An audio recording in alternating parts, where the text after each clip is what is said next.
तो यूक्रेन पर हमला करके रूस ने आर्थिक बर्बादी के रास्ते पर कदम रख दिया है। दुनिया के ज्यादातर देशों ने रूस पर बैन लगा दिए हैं, व्यापार बंद कर दिया है। जो पुतिन पहले कह रहे थे कि पश्चिमी देशों के प्रतिबंध से कोई असर नहीं पड़ेगा, अब उसका असर जमीनी तौर पर दिखाई दे रहा है। सवाल यह है कि जंग के बीच रूस की अर्थव्यवस्था कितनी कमजोर हुई है और कैसे रूस उसे रिकवर करने में जुटा हुआ है। समझिए आप इस रिपोर्ट के जरिए।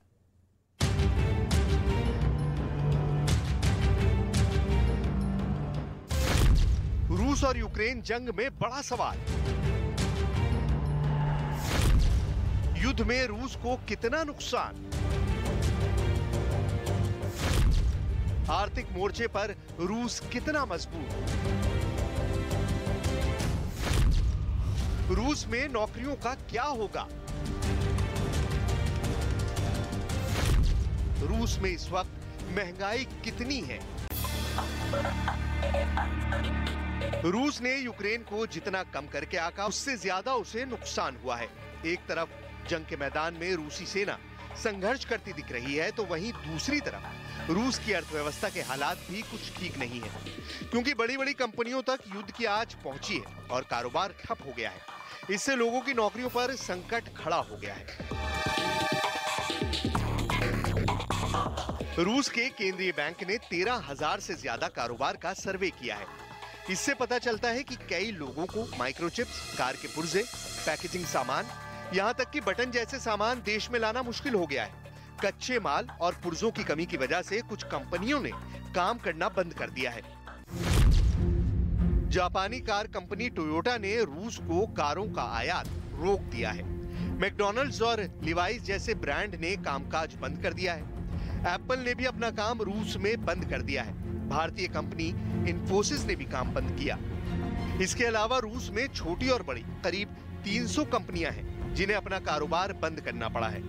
इससे बेरोजगारी की समस्या पैदा हो गई है। आर्थिक बैन के बीच रूस और यूक्रेन जंग अभी खत्म होती नहीं दिख रही है। आशंका जताई जा रही है कि यह भी और लंबी खिंचेगी, जिसका बुरा असर रूस की अर्थव्यवस्था पर पड़ने वाला है। दावा है कि अब तक रूस में 2 लाख लोग अपनी नौकरियां खो चुके हैं और अगले कुछ दिनों में 2 लाख लोग से ज्यादा अपनी नौकरियों से हाथ धो सकते हैं। वहीं 2024 तक रूस में बेरोजगारी दर 7% तक पहुंचने का अनुमान है। यही वजह है कि रूस में काम करने वाले लोगों ने पलायन शुरू कर दिया है। कई कंसल्टेंसी कंपनियां अपने लोगों को वहां से बाहर निकाल रही हैं। जो लोग रह गए हैं उनके लिए रूसी शहरों में गुजारा करना मुश्किल हो गया है। बात करें महंगाई दर की, तो साल 2002 के बाद रूस में महंगाई दर 17.7% को पार कर गई है। हालात इतने खराब हैं कि पीने का पानी 35% तक महंगा हुआ है। सब्जियों के भाव भी 35 से 50% बढ़ गए हैं। रूस से तुर्की की फ्लाइट के लिए 15,000 रुपए खर्चा आता था, लेकिन अब उसके लिए करीब 55,000 रुपए खर्च करने पड़ रहे हैं।